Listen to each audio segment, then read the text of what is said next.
राधिका बरसाने वारी की जय। गीता पाठ अध्याय 3। तीसरे अध्याय में अर्जुन ने श्री कृष्ण से प्रश्न किया कि हे जनार्दन, यदि कर्म की अपेक्षा ज्ञान अधिक श्रेष्ठ है तो फिर हे केशव, आप मुझे इस भयंकर कर्म में क्यों लगा रहे हैं? आपके मिश्रित वचनों से मेरी बुद्धि भ्रमित हो रही है। आप निश्चय करके कहिए जिससे मैं कल्याण को प्राप्त होऊं।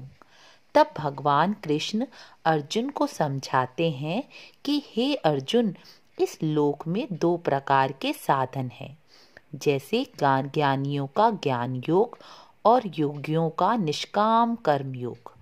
इन साधनों से मनुष्य अपनी मुक्ति प्राप्त कर सकता है और अंत में मुझे प्राप्त होता है।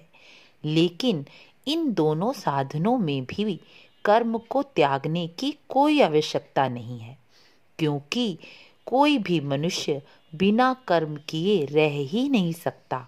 हम सभी मनुष्य प्रकृति से उत्पन्न हुए हैं और प्रकृति के गुणों के द्वारा ही हम कर्म करते हैं। इसलिए जो मनुष्य कर्मेंद्रियों को हठ से रोककर कर्म नहीं करता तो वह मन से उनका चिंतन करता है, वह दंभी है और वह स्वयं से छल कर रहा है।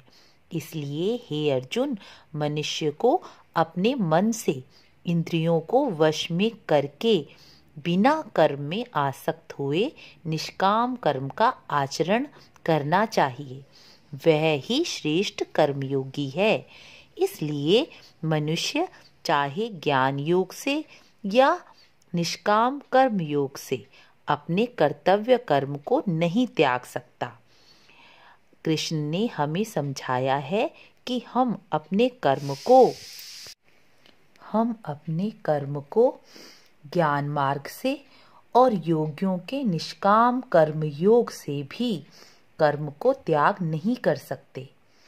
जैसे अर्जुन ज्ञान योग की बातें करके यदि अपने कर्म का त्याग कर देता और युद्ध नहीं करता और उस समय युद्ध नहीं होता तो दुर्योधन को सत्ता प्राप्त होती और दुर्योधन सत्ता प्राप्त करता तो पृथ्वी पर अधर्म का राज्य हो जाता।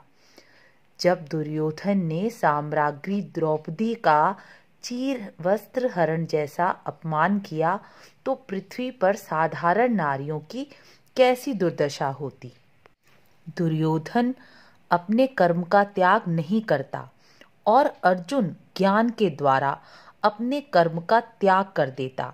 यानी ये समझिए कि जब सज्जन ज्ञानी लोग अपने कर्म का त्याग कर देते हैं तो सत्ता अज्ञानी लोग दुर्जन लोगों के हाथों में आ जाती है और अज्ञानी मनुष्य किसी का भला नहीं कर सकता।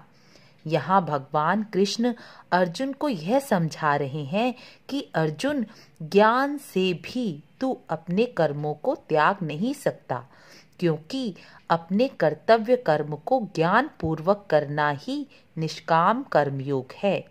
तू शास्त्रों के अनुसार अपने कर्तव्य कर्म का पालन करता हुआ अपने को मुक्त हुआ जान, क्योंकि केवल मोह, बंधन और भय से कर्म का त्याग करना उचित नहीं है। जैसे आज समझिए कि आज के समय में भी कई दुष्ट लोग, सज्जन साधु पुरुष जो समाज के लिए अच्छा कार्य कर रहे हैं, उन्हें यह कहकर कि यह तो बाबा हैं, पूजा पाठ करें, भगवान में मन लगाएं, इन्हें दुनिया से क्या, पर यह नहीं जानते, यह कहना ठीक नहीं, क्योंकि सज्जन पुरुष, साधु पुरुष, ज्ञानी पुरुष यदि ज्ञान मार्ग के द्वारा कर्म का त्याग कर देंगे तो समाज का भला कैसे होगा। इसलिए ज्ञानियों को भी चाहिए कि वह ज्ञान के द्वारा निष्काम कर्म करें, मानवता का भला करें, ताकि दुष्ट जनों के कहने से अपना कर्म छोड़ देना यह सही नहीं। यदि कृष्ण ने अर्जुन को यही कृष्ण ने अर्जुन को समझाने का प्रयास किया। कृष्ण ने स्वयं भी कर्म का त्याग नहीं किया। यद्यपि वह ईश्वर हैं, पर ईश्वर होते हुए भी वह अपने सभी कर्तव्य कर्म करते चले गए। क्यों किया? इसलिए किया क्योंकि हम कृष्ण के पीछे पीछे उनका अनुसरण करते हैं। इसलिए भगवान भी अपने कर्मों का त्याग नहीं करते। कृष्ण आगे कहते हैं, हे अर्जुन, केवल ईश्वर के लिए किया गया कर्म के अलावा अन्य किसी उद्देश्य के लिए किए गए कर्म से मनुष्य कर्म में बंध जाता है। जैसे मैं आपको एक उदाहरण से समझाने का प्रयास करती हूँ। यदि महिलाएं घर का कार्य जैसे खाना बनाना, घर की सफाई करना, स्वयं स्नान करना, पूजा करना और भी कई घर के कार्य हैं, परिवार के सदस्यों के मोह के बंधन में बंधकर करेंगी, तो वह ही कर्म अपने ही कर्मों के द्वारा बंध जाएंगी और चिंताग्रस्त भी होंगी। लेकिन यदि वही कार्य ईश्वर के निमित्त मानकर करेंगी कि जैसे सुबह स्नान करने का उद्देश्य ठाकुर जी को स्नान और सेवा कराना है, इसलिए स्नान करना है कि बच्चों और पति का भोजन बनाना है, पति और बच्चों का भोजन ठाकुर जी का भोग लगाकर ही कराना है, ठाकुर जी की प्रसादी बच्चों और पति को खिलानी है, और घर की सफाई से ठाकुर जी का घर स्वच्छ होगा, ऐसा सोचकर घर की सफाई करनी है। सुंदर स्वच्छ घर देखकर ठाकुर जी प्रसन्न होंगे, यह सोचकर कार्य करेंगी तो वह उन्हीं कर्मों को करके भी उन कर्मों से बंधेंगी नहीं। ऐसे ही पुरुष नौकरी व्यापार जो करते हैं, धन कमाते हैं, ईश्वर के दिए माँ बाप, पत्नी, बच्चे, भाई बहन और ईश्वर के ही सेवा कार्य में लगे और धन ईश्वर के लिए ही कमाएंगे, तो धन गलत कर्म से नहीं कमाएंगे। जो मिले, जितना मिले ईमानदारी से और ईश्वर के लिए मिले, तो वह भी कर्म बंधन में नहीं बंधेंगे। आगे कृष्ण कहते हैं कि ब्रह्मा जी ने कल्प के आदि में जब यज्ञ के द्वारा प्रजा को रचा था, तब उन्होंने प्रजा को यज्ञ के द्वारा तुम उन्नति और वृद्धि करो ऐसा कहा था, और कहा था कि तुम लोग यज्ञ के द्वारा देवताओं की उन्नति करो और देवता तुम्हारी उन्नति करें।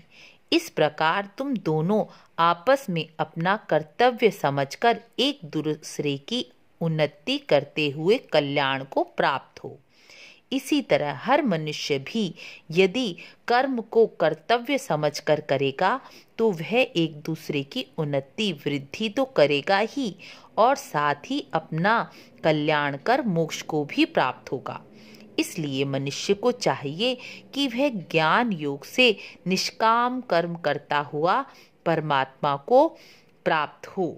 ज्ञानी मनुष्य को चाहिए कि वह अपने कर्मों में आसक्ति रखने वाले अज्ञानी की बुद्धि में अश्रद्धा उत्पन्न ना करे और स्वयं परमात्मा के स्वरूप में स्थित होकर सभी मनुष्यों को निष्काम कर्म व लोकहित कर्म और अपने अपने कर्तव्य कर्म को करने की प्रेरणा दे, क्योंकि साधारण मनुष्य ज्ञानियों के कर्म से प्रेरणा लेकर ही कर्म करते हैं।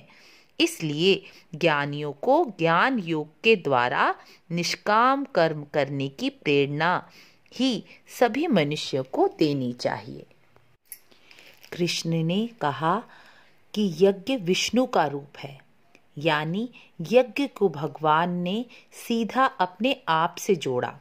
यज्ञ से वृष्टि यानी वर्षा होती है, वृष्टि से अन्न उत्पन्न होता है और अन्न से पृथ्वी पर जीवन चलता है। अन्न के बिना जीवन चल ही नहीं सकता। अर्थात कृष्ण ने यज्ञ के द्वारा प्रकृति को बचाने और संरक्षित करने का भी ज्ञान दिया है। जैसे ईश्वर कर्म से परे है, परंतु जब वह ब्रह्म साकार होकर राम कृष्ण के रूप में जन्म लेता है तो वह सभी कर्म करता है। क्यों करता है? क्योंकि मनुष्य उनसे प्रेरणा लेकर उनका अनुसरण करते हैं। जैसे भगवान राम हुए, कृष्ण हुए, उन्होंने मनुष्य रूप में जन्म लिया तो मनुष्यों जैसा ही सभी कार्य किए। जैसे गुरु बनाया, शिक्षा ग्रहण करी, माँ और अपने माता पिता की सेवा की, सभी मनुष्य मर्यादाएं जो शास्त्रों में हैं वह निभाई। तो वो क्यों निभाई? वह स्वयं ईश्वर थे, कर्म से ऊपर थे, सबसे ऊपर थे, लेकिन फिर भी उन्होंने कर्म को नहीं त्यागा।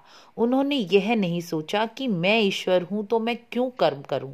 उन्होंने अपने सभी कर्तव्य कर्म किए, क्योंकि साधारण मनुष्य उनका ही अनुसरण करेंगे। इसलिए ज्ञानियों को भी ज्ञान के द्वारा निष्काम कर्म योग करना चाहिए। यही गीता के तीसरे अध्याय का उद्देश्य है। गीता का तीसरा अध्याय कर्म योग पूर्ण हुआ। गीता के तीसरे अध्याय का महात्म्य भी अवश्य सुने और गीता के तीसरे अध्याय को सुनने का पूर्ण फल प्राप्त करें। वीडियो को लाइक, शेयर और सब्सक्राइब अवश्य करें। राधे राधे।